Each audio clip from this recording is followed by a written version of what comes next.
Everybody, it is 5 o'clock, and you know what that means. Barsha, episode 48, thought leader, author, poet, musician, so many titles. Diem Jones. Diem. Yes. Wow. I'm going to give you some applause myself. Might as well give you stadium applause. As you might know, I sing everybody their own song. And so before we start our interview, I would like to sing you my song. Where do you go on Mondays? I'll put my hair in there. When you want to have fun. Well, where can you go on Mondays when your day is done? A fireside chat is where it's at. Our guests are all the best. Well, he's a poet, musician, thought leader, and author. Those are labels he owns. He's Diem Jones. Help me in welcoming Diem Jones. That's my Broadway introduction for you, wow, Mr. Diem Jones. It's my first. Yes. Okay, I got to give you a proper welcome. You are, as you say, I love that you accept and receive these labels: thought leader, writer, poet, musician, multi-disciplinary and producer, content provider, program designer. And you directed on 6 university campuses a creative writing, which I want to talk about. You've done music videos, industrial films, documentaries, commercials, and I can't even tell you how many things that you're the COO of. And I have followed your career, let me tell everybody, from 86 or 85 until now. Some of the other things you did, the MFA writing program at St. Mary's College of California. You're the co-founder and past executive director of Voices of Our Nation's Arts Foundation. Look, let's say the thing that we connected on, which was at the end of your bio, Jones was art director for George Clinton and the Parliament-Funkadelic, and additionally managed health and wellness practices in California, New Jersey, and Philadelphia. So we are here for a couple of different reasons, and I want to make sure that I get this incredible book that you just wrote. But why don't you tell us first how you envision yourself today? Because with labels like that, you have got to find what resonates with you in the day. I know you do. Who are you today? Who are you today? How about in the moment? In the moment, because you and I have had deep conversations. Who are you at this moment? I am the ambidextrous chameleon OG.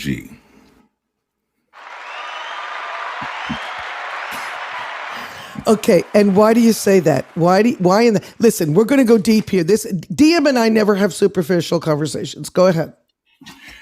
Well, I think that in general, all of us are like sponges. We absorb what's around us. Sleep with dogs, get fleas, and so on and so forth. So I think my spongeability has always been high. It's like if I'm around it, I got it. And sometimes I don't know that I got it, and it just surprises me because I don't allow I hold things in by the tool called discernment, but otherwise I let it flow. And, you always do this. You invent words, and they're just normal to you, like spongeability. Isn't that a word? I mean, it's a concept, right? I mean, words, number one, they're the most inefficient means of communication we have. We can talk without opening our mouths. Our mouths are just because we're lazy. That's right. But, it's like all of this numbing and dumbing down that we've been subjected to by the programmers. They say we only have 5 senses. I know of 16. So, why is it that we can't smell? We can't smell the soup burning in the kitchen, but a Native American could smell Custer coming 2 miles away. Now, Custer was a funky, you know what I'm saying? He was funky, but still, 2 miles of funk. But we have that ability now. We have just allowed our senses to become I say numbed and dumbed down. And, to each within their own reach, and if I don't cop, it ain't mine to have. There we go. And you're always speaking in your own language, and that's what I love about it. Um, I want you to tell us about this new book. Let's start with now, and then we're going to go back. But it's all parallel, as you and I know. But let's talk about this new book. Do you have a copy of it handy where you can hold it up or anything? Hold on. Can you hold on a second? He's going to go get it. When Diem said to me, "Hey, I'm doing this book, and I would actually like you to submit something for the book." Okay, I've written lyrics. I've done a lot of writing, regular writing, but I never did kind of a poetry thing. But hold it up and show everybody this book. God, the Journey Within. And he said to me, "Could you just, based on that title, write something?" And I did. And look how many other authors there are there. What did you do to reach out and have other people speak in this book? Well, number one, this title, when the title came to me, I said, you know what? That really represents something in my life. But as a title, if one person owns that title, they'll become a target. So, having spent a lot of my life managing conferences, the concept was simple to me. Let me find as many voices that I respect that I can to give me 2,000 words on that title. So we could have, because it's about, if one person owns this, then it means follow me. The purpose of this is not to follow me, but to follow you, to spark a conversation. Because, this book, number one, is not about religion. Religion is a construct. I know. Go ahead. And so there's 16 other contributors, from a rabbi to a Baptist minister, a doctor, several poets, playwright, a lawyer, a retired federal judge, an accountant, and a Tai Chi master. And of course, and the one of the musicians is also a major Buddhist. So, and who was brought up in the Catholic Church. So everybody has a different story. Some are poems, some are essays. There's even a micro play in here. And I find it refreshing and inspirational to me to hear somebody else's perspective. Yeah. You have always been that way about everything, not just about writing, about everything. I want everybody to go to Amazon if you can. I don't get any money from this. I donated my writing, but I want Diem everybody to really, really take in what Diem's done, because it's so beautiful. So go. It's available on Amazon. Where is it available? And you're probably going to do a reading of all these, or you have already. Well, yeah, right? I'm on book tour. It's available on my website. It's available on Amazon. And I think next week the ebook launches. That's great. Yeah, so if you order it from my website, you'll get a signed copy. If you order it from Amazon, you'll get an Amazon wonderful, huge package. So, yeah.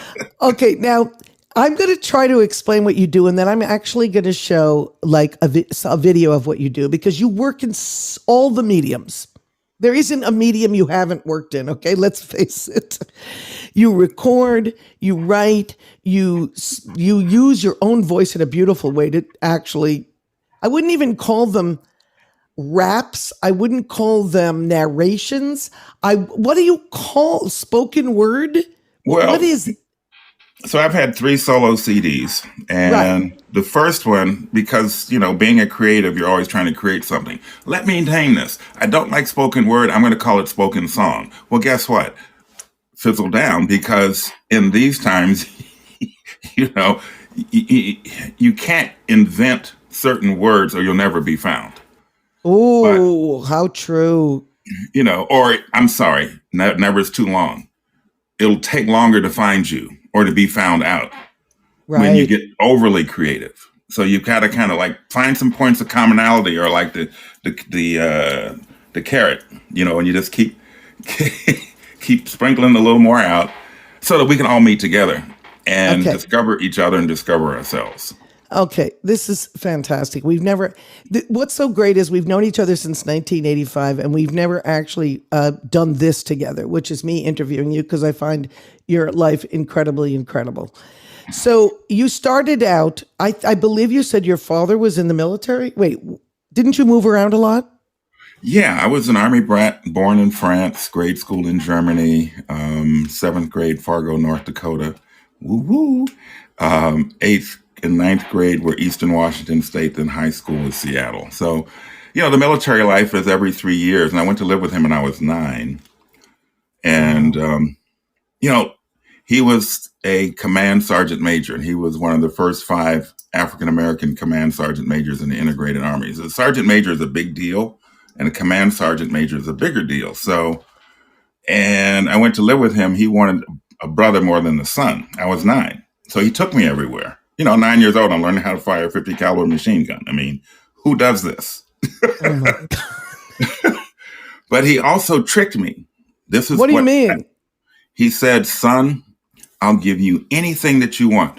Give me a 3-page written justification. So I was writing my behind off, right? Then he says 3 months later, boy, you're really good at this, but I can't deny you anything. But you know what? Only a punk would ask for something. I was ready to slap.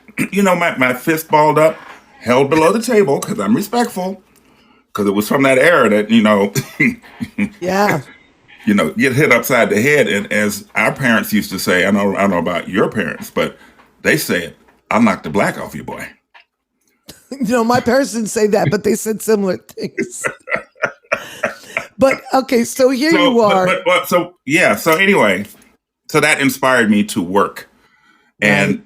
I was pulling GI's KP duty and delivering papers. And I had a stereo component system and he had a record player. And I bought mine with my money. Yes. Because I was determined after that little interaction not to ask for anything again. Period. You turned what could have been a traumatic thing into inspiration and moving forward, which is what you've always done, as far as I've observed in your life. But that seems to me, isn't that our job? Oh, God, yes. On the planet, yes. It's not the curveballs you get thrown. It's what you do with them, how you field them, how you respond to them. How do you, here we go. How do you mend a broken heart? Okay. Okay, let me ask you this. When I met you, you had a nickname. Now we know with Parliament-Funkadelic, I sang on George Clinton albums. I met you through George Clinton. Mm-hmm. And you were Dr. Wu. Could Dr. you tell Vladimir M.S. Wu. Dr. Vladimir M.S. Wu. Of course, George called me Bugsy, like Bugsy Siegel. Okay, Siegel. Tell me how you got your nickname. Was it from George or did you just become Dr. Wu? Because I knew you as Dr. Wu. What was going on there? Couple things. George has inspired me in so many ways, but Wu is actually a family name. I did a little research and found that my great-grandfather was from a town called Eungi in Korea, about 30 kilometers south of the Russian border. Wow. And in 1876, there were a group of Koreans that went to Hawaii looking for work. There wasn't enough work there. So a third stayed, a third went back to Korea, and a third went to Cuba. Wu went to Cuba and bore my father's mother with a Cubana. And then she moved to Puerto Rico. Okay, so you are Dr. Wu. You could say that, yes. A doctor of what in those times were you referring to yourself as? Well, at the time I was involved in a clinic out in Malibu practicing acupuncture, and, I kind of learned woo-woo stuff. Well, it's like you listen.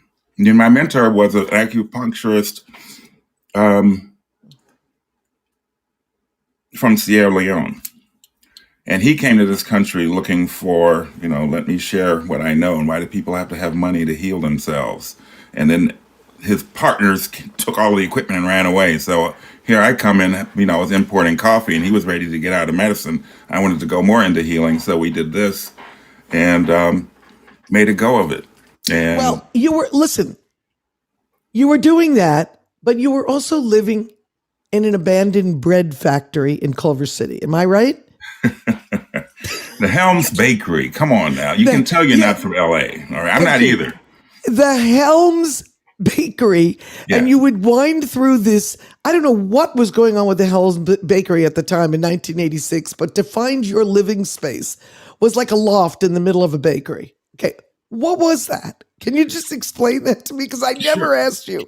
In Culver City, the Helms Bakery was the official bread of the 32 Olympics. If you grew up in LA before 65, there were bread trucks that came to your house with hot bread every day, like milk trucks and little white picket fences. Well, in LA, throughout all of LA, the Helms Bakery trucks delivered bread.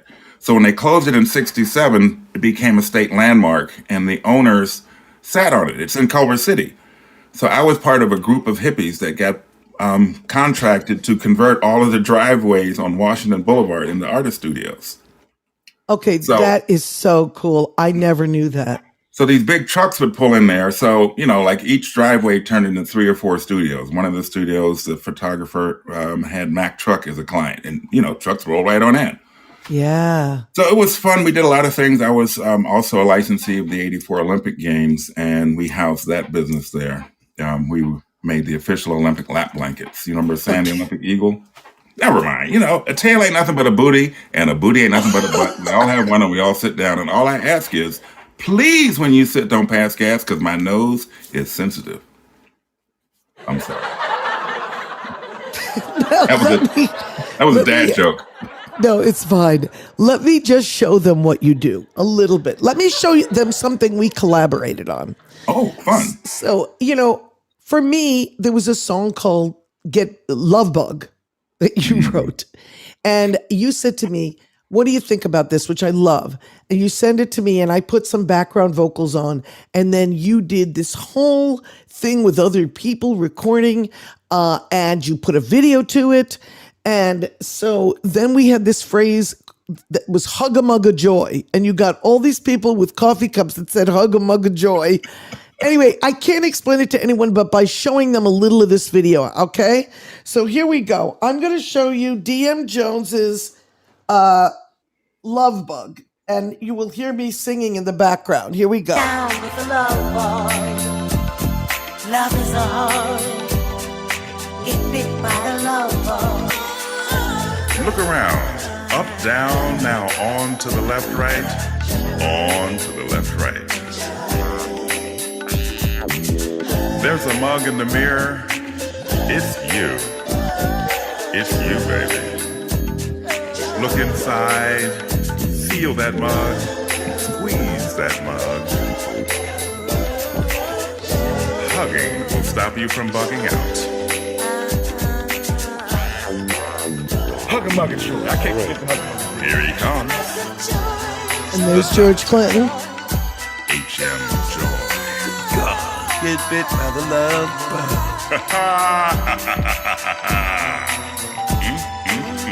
Frankie can squeeze it. It won't bite. It's you, baby. Love bug. Get bit by the love bug. Love is a hug. Love is a hug. Hug a mug of joy. Every girl and boy. That's me, hug a mug of joy. Love is just a place to throw down. Looking down is quite a drop. Every drip is not a drop. Okay, phrases like that. Every drip is not a drop. We would, first of all, I'm going to give you applause. Thank you for being part of that. Hug a mug of joy. How do you think of these things? I mean, hug a mug of joy. You made it into a whole vibe. You made it into a coffee cup. You made it into, it was just a period of time. Now it's homage. H-A-M-O-J, homage. And people say, oh man, he speaks Arabic too. No, homage. Hug a mug of joy. Hug a mug of joy. I mean, this is your mug. Some people don't realize, okay, your mug is your face. Yes, go ahead. Full disclosure, I am known as a double OG. Okay, so OGs, the original gangsters, old guys, old gentlemen. Anyway, from 39 to 59 is an OG. From 60 to 69 is a double OG. From 70 to 79 is a triple OG, and then you become a quad. So,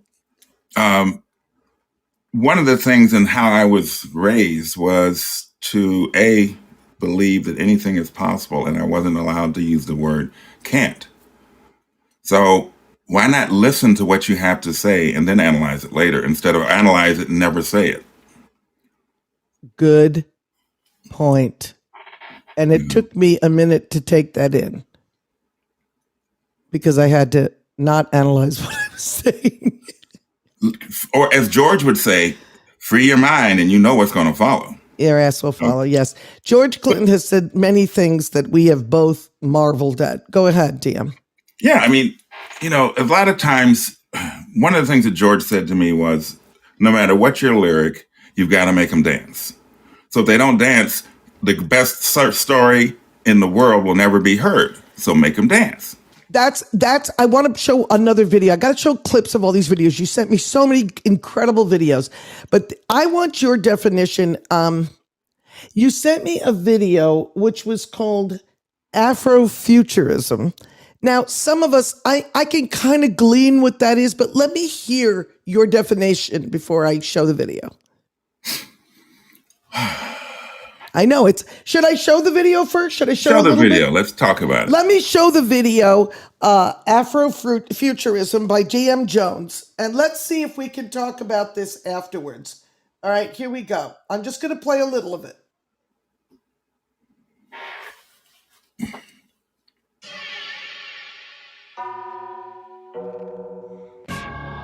We're just storytellers. Sometimes we reiterate so we don't have to come resuscitate your brain. Come on in and listen to my friend George Clinton's tale. The tale of how he lost his fears and tears and his tracks. He gained tracks because he's a track jacker. Come on in and listen to George Clinton's tale. Go wiggle. Oh, yeah. I jack tracks. Go wiggle. I jack tracks. I jack M tracks. For I am track. Oh yes, I jack tracks. And that's woo in Korean there. Oh, that's woo? I jack tracking ability. I jack tracks. There's Vladimir M.S. Wu. Trick up the hill. I jack her for her. Tracks of her tears. I jack kill up There's some of my photos of and her tears. put it together with the song I was working on with George. Yes, Yeah. I jack tracks. Publication we did back in I '82. jack lumberjack for his axe. Backtrack, turn around, leave it. Okay, so we're getting, we have an hour. And I said to you, oh my God, I could play all of these things. So is it like the white person's version of steampunk? Is it like Afrofuturism? Is it a mythology? What is it? Please It would be help more me. between mythology and you might call it futuristic mythology that is African centric. Afrocentric, yeah.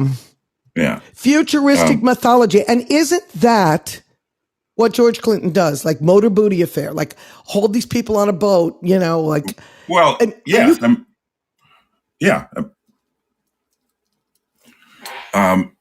Yes. George was the silent protagonist of Afrofuturism because he took stories. Right. He told stories like we all do. All artists tell stories, whether it's a painting, Right. whether it's a song, whether it's a photograph, it's telling a story. So what George would do was, this planet's in trouble. Right. America eats its young. And then he created this. So the planet is called Funkadelic. And there was something called the placebo syndrome. And that was a disease, a virus, that would make you lose your ability to dance and lose your rhythm. So the protagonist of the placebo syndrome was a character named Sir Nose Devoid of Funk. Yes. Who came with the bop gun, but Star Child came and landed and won the war and made Sir Nose dance. All that happened on stage. Everybody danced, and all the stories and all the real wisdom buried in lines, saying things like, the bigger the headache, the bigger the pill. They call me the big pill. People thought he was being egotistical. He was saying, call yourself the big pill. Right. So what do we have now? I mean, I work in the medical field also, and, we're pill oriented. We are looking for a pill to take care of our ills, which Everything. means Yeah. the medical industry right now is designed to make you sick. In the Medicare Act, this is a little off, but it's really on. The Medicare Act, which controls all of the medical industry, says that treatments for preventable diseases are not fundable. Okay? So that means stay sick and we'll keep. And George just made it simple. The bigger the headache, the bigger the pill. And he had to make it a laugh. They call me the big pill baby. So everybody said, oh, Right. Which is why you do that laugh every time he said, when you always, I love that you have that laugh. It reminds me of Jeffrey Holder with the cola nut. This is a cola nut. Exactly. And he's like, exactly. Growing up, I had that, but your laugh also is it's so joyous. So what are you saying? You're saying we heal the planet with true joy. There was another thing I watched of yours was the intro to the introduction to Hugga Mugga Joy, which I thought was so beautiful, because it was, I think it was, yeah, this is what I got to play people before I'm sorry, there's so much to play. But hold on a second. That was the intro for a film that actually got an award in the Cannes Festival. Okay. Can I play the intro? Because it's only a minute, but people could get a full idea of what you're doing as far as your thoughts about, joy. Let me just play this. It's so beautiful. Are we going to televise the revolution or smellivize the revolution? Yes, the revolution of joy. Joy can't be lost, but joy can be overlooked. Joy can be forgotten if we forget ourselves. But it's the joy for me that's the goal of, or the outcome of every action that I partake. I remember singing or humming Joy to the World. That stuck with me. But aren't we all worldly beings? Joy to ourselves. Can't we find joy within ourselves? What's all the fuss about the lack of joy? Because whatever we're lacking, we still have some of, or we wouldn't know that we were lacking, right? So that's your son. I'm just grateful, joyful. Another Dr. Dre, that's my wife, Dr. Carol Penn, with us. Thank you for the opportunity of blowing with our wind, so we can go within for a deeper dive to the root of joy, to the root of love, to the root of God within. Okay, I have got to talk about that. So there you combine everything that's in your life, not your thoughts, but your wife, your son, your family, your recording engineer that you work with, like everything.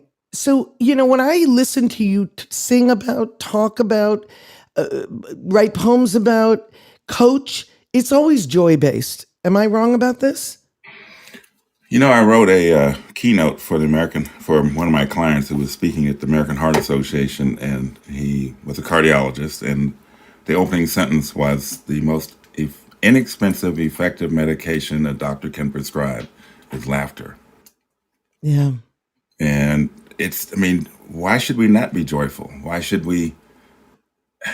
On the other side of anything, there's joy. And Wow. if we sit in distress, guess what? We're going to be stressed. Right. Now I'm not saying ignore the stress, but build on it. Don't let it eat you up, because it will. It'll suck you down. But look, as I said, opinions, we all got them. We all sit on them. All right, so here's what I want to take the journey with you now here. Okay, so here you are. Did you have brothers and sisters growing up? A sister 6.5 years older, and a adopted brother 14 years younger, who I didn't ever really grow up with. Okay. Those would be me and my sister, and we didn't grow up together after age 9. Okay. Now, so then George Clinton and you meet, you do this whole thing. I've got a video of you interviewing George. I got the whole thing. Everything starts to happen in your creative life. And now at the same time, are you nurturing your teaching life? Are you trying to find, did it go from where did you go to school? Did you? So I was in the communications department at the American University in DC, undergraduate. Wow. And I was a photographer for the yearbook.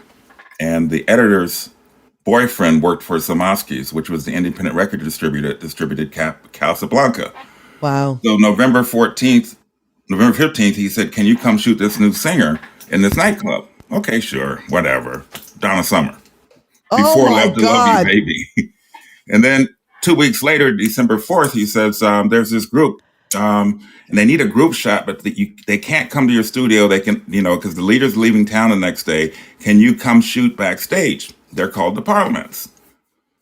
I said, okay, sure. So I go and take my 8x10 view camera, meaning my film was 8x10 inches, an old camera. You put the hood over your head, and the manager looked at me and said, "You're out of your effing mind. And we're coming to your studio tomorrow without George, but take it." So that shot that was the beginning of our relationship. And then I went on to the next day when they came, I shot Fuzzy Haskins' cover. I've done 63 album covers as a photographer or art director. Okay. No one in all the years I've known you, you've never told me that. Okay. That's crazy. Is that on your website? By the way, I put your website down here, everybody. His website is floating along, therealdiemjones.com. As we're talking, if you want to go look, it's pretty amazing. Go ahead. Well, why don't I know so many parts of you? It's so crazy. We've been in each other's lives. Because I like to say, whatever we did made this intersection possible. So how can we help each other going forward?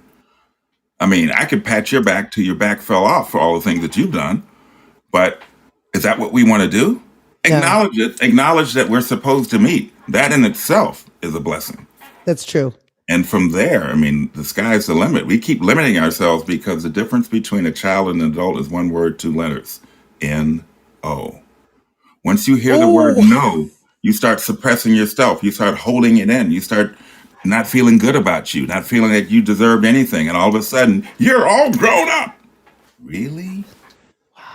That is so true. And we've talked about all these concepts. And so just to encapsulate and come back to where we started, the Afrofuturism will continue always, correct? Absolutely. Because there'll always be a future. Yeah. Yeah. And there's always been a past where there has been, look, I do believe that we've been here before. Believe it or not, in another connection in time, I was your mother and you were my father. I believe it. Got it. So, as we look at that, as we start looking at, we have more in common than we do different. It's just, but being an artist, being a creative allows you to push back that word no a little bit more than the average person, because the average person hears no and they are in line and they are on their way. Do you remember Bulletproof, that video? I ain't bulletproof. I won't wear the ball in the chain, and just marching through. Yes. By the way, shortly after I met Barsha, we shot a video called "Do Fries Go with That Shake?" after she sang on it, along with Vanessa Williams. You should have seen her sliding down the straw into a milkshake, okay? My girl. Okay. Listen, we're allowed to talk about anything. I asked you before we started, can we talk about anything? And you said yes. And you told me the things you didn't want to talk about. I'm just being totally full disclosure here. But you said we could talk about, there was a period in our lives years and years ago in the 80s where you made me hash oil brownies and I couldn't walk on Venice Beach. How much had drugs in the 80s played a part of your life? I need you to be honest. My whole approach to drugs was George told me something that he couldn't do, but I didn't know that. He said, the biggest drug in life is air. I said, really? So I would go around. So cocaine was real prevalent at the time, right? Right, So I would go around. I'd go around the group. I'd turn my back. Hey, man, you want to blow? Yeah, man. Okay, I'm chopping it up. Hold on. Anybody want to blow? Come on over here and line up. Oh, man, you ain't. But I can taste the drain. I said, because it's in your mind, 80%. So why keep chasing it? Why let dollars, which are ridiculous anyway, but that's a whole nother conversation. So to me, while I did some things that drove people over a cliff, my whole attitude was, let's make it work. So instead of sitting in the house all night, shuffling your feet in the floor, tap it 3 times and go outside, put it to work. So it was never, full disclosure. Yes, full disclosure, go for it, because I'm going to tell you a response that I have to that. Go ahead. In high school, a friend of mine came up to me he used to sell weed. And he says, can you help me? This person ripped me off. Come on, help me. I said, okay. So we went over and we took 2 trash cans full. So now I'm helping him sell it. And I'm selling it to people like, is it any good? I said, I don't know. And he said, well, what are you doing? I said, I'm watching you get stupid, so it must be good. So I didn't want to touch it because people got stupid when they did it until in between freshman and sophomore year, somebody gave me a rolled one. I came home for the summer. I bought a car because I was working at Bethlehem Steel. I bought a tent. I drove 90 miles. I pitched a tent. I'm a drama queen, so I could smoke my joint. So how much did it play a role? It played a role mostly to watch. Yeah. No one could say, because my system's a little backwards. What would speed some people up would slow me down. Me too. I've got that same thing. Yeah. And it's careful. George is like that also. And which is why, he's going to sleep and everybody else is bouncing off the walls trying to keep up with him. And he's like, I'll see you later. And, did you notice with George, and this is the only person that I'll ever say this about, is that he actually has some kind of a physiognomy of a Buddha. He can put all these drugs in his body and he can still be profound. Like when you interviewed him right here. Okay. Listen to this. Color and things like that. Only thing that keep us there is those trouble starters, the ones who like to pit colors against colors. Mm-hmm. Because they have none. Yeah, they'll keep us busy trying to start trouble between us.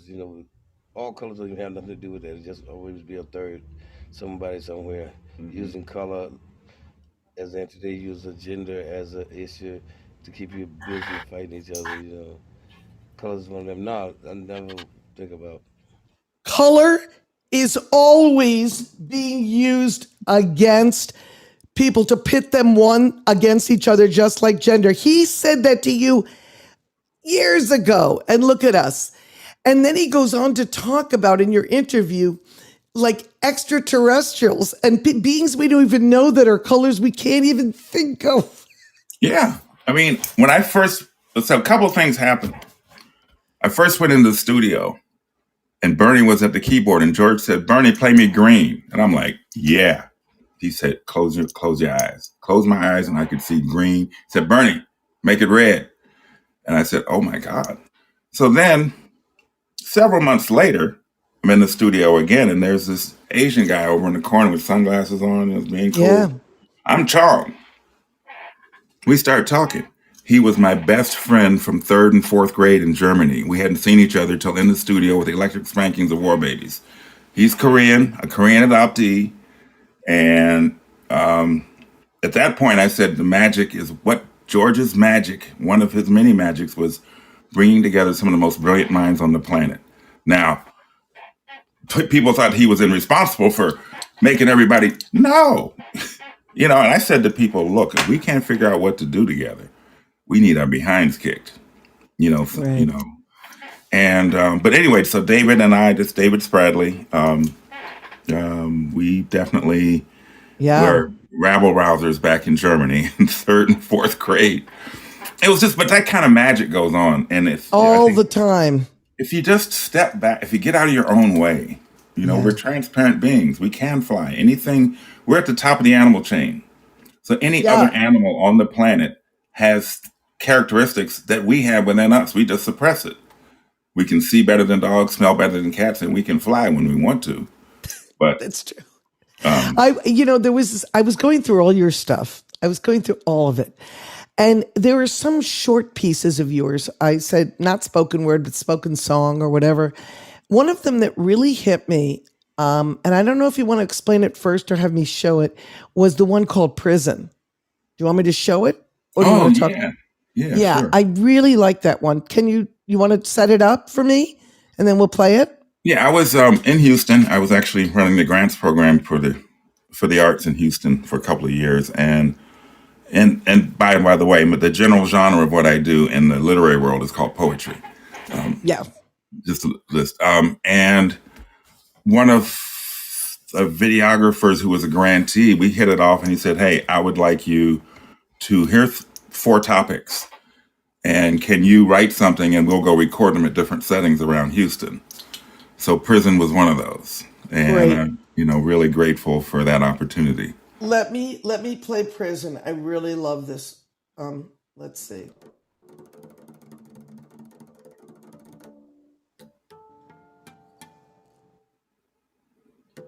Marlon.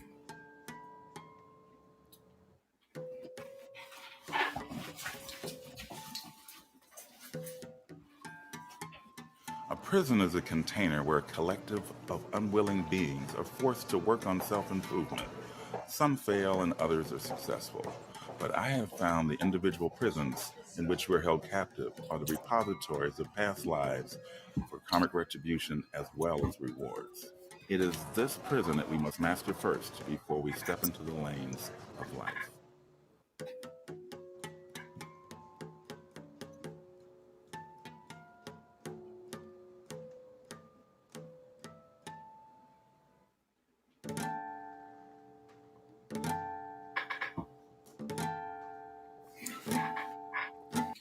Now, the imagery of that,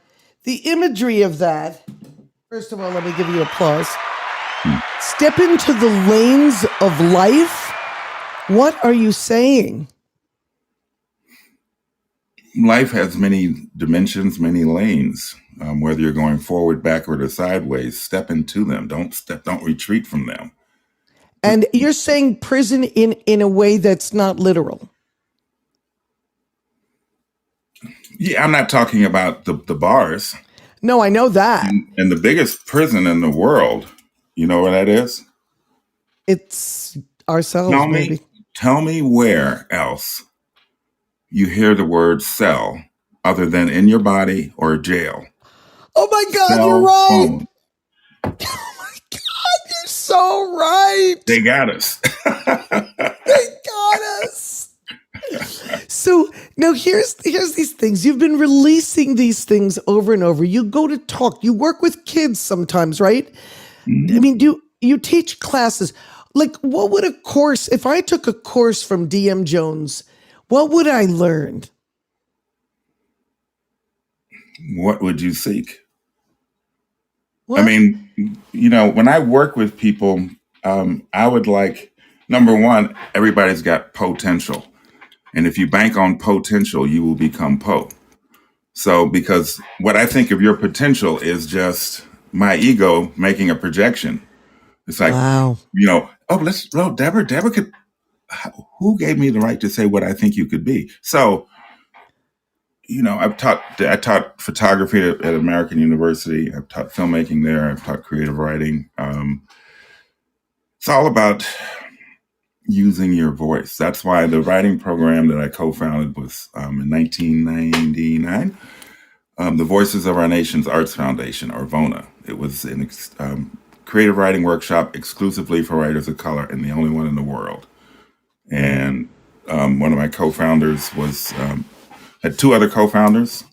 One of them happened to have, won the Pulitzer Prize, MacArthur Genius Award winner, and we were all determined. Another full professor at Mills College, and then a school administrator.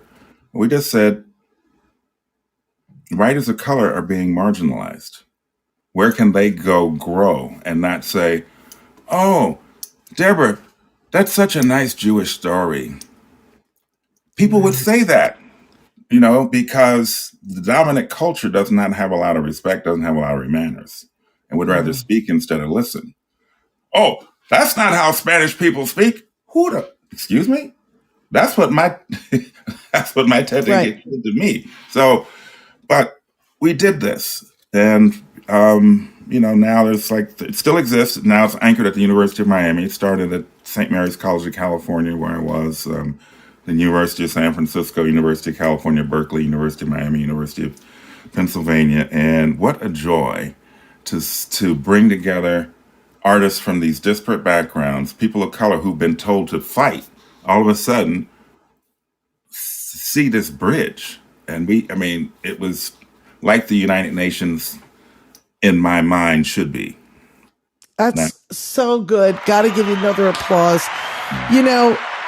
This is the point in the show where I say, please, anybody, put in the chat anything you want me to ask Diem, or come up, and you're welcome to come up and talk. I always leave 15 minutes at the end. I think the greatest label for you is thought leader. I think that I can't think of somebody else that I would call a thought leader. I could talk to you about any subject and you could go deep on anything. That's a thought leader to me. We've talked about parallel universes. Yeah. And yet you're this incredible father too. You have this great kid that I met that I read a storybook to when I was there. Now a freshman at Lehigh. A freshman at Lehigh. You're married now to a woman who teaches wellness, and she's a medical doctor, correct? Mm-hmm. Yeah. Have you collaborated with her on things? Yeah. Oh, yeah. Well, number one, she was a dancer at Alvin Ailey before she became a medical doctor. Right. I forgot about that. She's actually one of the music videos, Mind Time. If you play that, that's her and they're dancing. Right. I have Mind Time. That's her dancing on Mind Time. Right. We've collaborated creatively in that way. I manage her medical practices. We have co-taught diversity, equity, inclusion courses to clients around the country. We're enjoying just about service. So how can you serve others? To watch somebody else fly and have something to do with it. Whoa, what a feeling. I'll play a little of that one just so they can hear. And remember, anybody, if you have questions, please tell me. I love this. I think I queued it up to a place I wanted to play it from. Mind your time. That's my wife there. It's Great. mind time. What's your place in space? Coming, going, growing, or gone. Mind time. Save your mind. What's your place in space? What's your place in space? Have you found it? Shake the matter and see what's up. Growing or gone. What's your place in space? Time your mind. Energy belongs to its mind time and yours. It's your mind to save. Shake the matter and see what's up. Don't lose the time to get sane. Climb down those walls. What's your place in space? Don't fret. Bet this. It's your mind to save. Don't lose the time to get sane. What's your place in space? Climb down those walls. Don't fret. why should you? Sanity is a notion and emotions. Oh my God. Sanity is a notion and emotion. It's a good poem. Wait. Where's your time? Did you say where's your time in space? What are you saying? What's your place in space? What's your place in space? Listen, that's a meditation in and of itself. If I closed my eyes for 5 minutes and thought, what's your place in space? That would be enough for a meditation. Why I say you're a thought leader. Hug a mug of joy. What's your space in place? Your place in space. Just these things you've said to me over the years. And I just go in. It's like a giant bell goes, ding. But that's my goal as an artist, is to inspire people to think, not to guide them to think, just to, if I can be a spark plug, put that on my tombstone, please. Here lies Diem Jones, size 16 shoes, but he was a spark plug. So, oh my God, you have size 16 shoes? My shoe size was my age from 9 to 16, and 15 and a half was the limit to be drafted. So my 16th birthday, I went down there, and yes. So that excluded me from the draft. Okay, so now let's see what is coming up for Diem Jones. I mean, what do you dream? And I imagine you just go with the flow, but you also dream and make come true. So, go ahead. We just started a new foundation. We have a project in the Gambia, West Africa, where we are in partnership with the medical school there and the teaching hospital. So in January, we're taking over 10 African-American doctors who'll be teaching for 2 weeks. And I'll be teaching also, but I won't be teaching medicine. I'll be teaching communication skills, writing and orally. And we're also taking over container of medical supplies. So that's one project. Last summer, I did an exhibit for the San Diego African-American Museum of Fine Art on the Freedom Riders of 61. It's an outdoor exhibit from Juneteenth to September 7th. So doing another project for that museum called the Lost Cities, which is all about the lost Black cities. And it's all but using augmented reality. And then I'm on the board. Wait. Lost Black cities using augmented reality? Yes. So I'll explain this next project I'm involved in. I'm on the board of 51 Steps to Freedom in Washington, D.C. We are creating 51 cornerstones throughout all 8 wards in Washington, D.C. And you walk up to it and pull out your phone and with the app on, and you'll get 8 to 12 3D stories come at you to give you a history of Black history in that particular area. Wait. 3D stories, like you're in the middle of a hologram? Like, what do you mean? Yeah, that's what augmented reality is. So we're going to have that in 51 places all around DC. And oh my God. Really when proud. Is that? Please give us the dates of that. When is that? I might have to drive down there. Oh, it's not up yet. We're probably just entering phase 2. A year from now, it'll be real. And then, I do my consulting work too, and, manage the wife's medical practices. And I'm a dad. You are a dad, and a great dad. So if people went to your website, which I put down there, therealdiemjones.com, please click on it and go there. And if they wanted to hire you or see what's up, do you have a what's new page or what's coming up or upcoming things? I guess. Yeah. I mean, have you not updated? There's old things. There's like this book, Number 1 Bimini Road. I've done this book. Is book number 5. Okay, so this is book number 1, which is a photobiography of George Clinton and Parliament-Funkadelic during the Motor Booty Affair tour. This is available on my website, as well as God, the Journey Within, and another book called it's just stuff. And a couple of my CDs are available there too. Wait, you can't say just stuff, because everything you do has intention. And that is the one thing I know about you from 1986 until now. But go ahead. Here's the thing about being intentional. No matter what I intend, your reception is your reception. True. Okay. So it's like, and that came home to me when I was with George in 1979. We had a song out called You Shouldn't Have Bit Fish. and we played at the amphitheater in Hampton, Virginia, with a hook attached to his mind and a line to his behind. Man was nuclear fission. You shouldn't have bit fish. So here we go, backstage, and 50 people are there waving Bibles. And George grabs me. Woo, what's going on? I said, I don't know. 2 weeks later, we're in Philly, and the Fruit of Islam were backstage.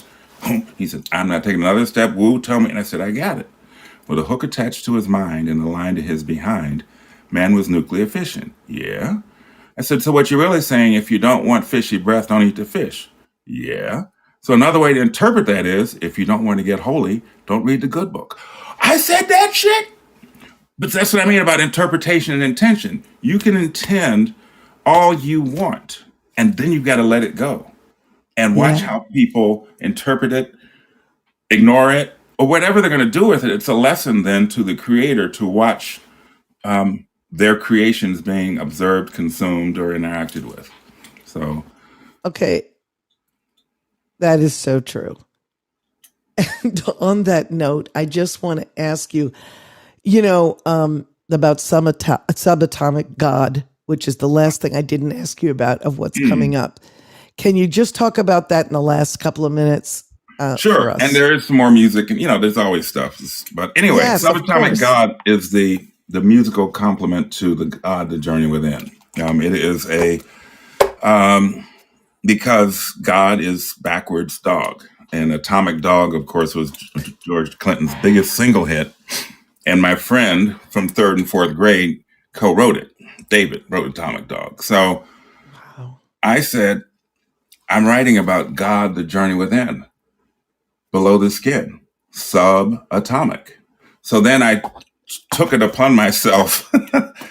I said, called all three, everybody, the original writers, and basically said, I'm going to use some inferences, and I'm real clear about the root of subatomic God is atomic dog. And Wow. so that's what it is. It goes with the book. It's also available on the website. And I'm just thrilled to have this time with you. And, one of the things about, being a double OG, I mean, most artists died broke, right? Because their work's not realized until they're gone. All right. And, maybe it's time for the treasure chest to become of interest to someone else, of motivation to someone else. Wow. Boy, that's Diem Jones. I have to tell you, you continue to be an inspiration to me. I want to thank you so much for being here today. We have never done a formal interview like this. We have talked many times. We have worked together. We have created together. But I want other people to know about you and continue to know about you. So I really, really thank you for coming in here today and talking to us about everything you are and everything you think we could be. Don't limit yourself.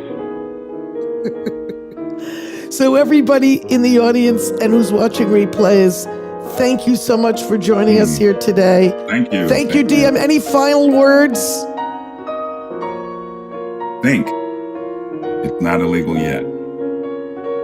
Yet is the operative word. Everything is on the one. One never escapes. Everything.